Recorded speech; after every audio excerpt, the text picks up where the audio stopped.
उस टाइम वो ना फैक्ट्री गए थे काम के लिए, लेकिन वहाँ पर अचानक से उनकी तबीयत ख़राब हो गई एंड हुँ, हुँ। पता नहीं क्या हुआ तो डेथ हो गई उनकी। अम्मी की तो तबीयत ठीक रहती नहीं है, तो ज़ाहिर है अब मुझे या कुछ करना होगा, इसलिए मैं ये काम कर रही हूँ ताकि घर के कुछ अखराजात पूरे हो जाएँ।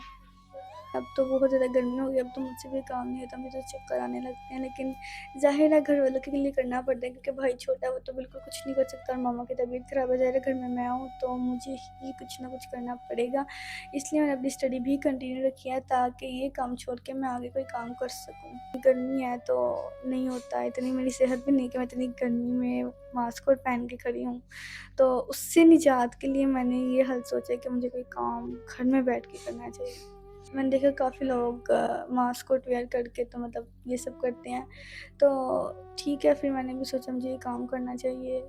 इसकी वज़ह से मुझे किसी के आगे हाथ भी नहीं फैलाना पड़ेगा और सेफ भी रहूँगी, पर्दे में भी रहूँगी, किसी को पता भी नहीं चलेगा मैं लड़की हूँ या लड़का हूँ।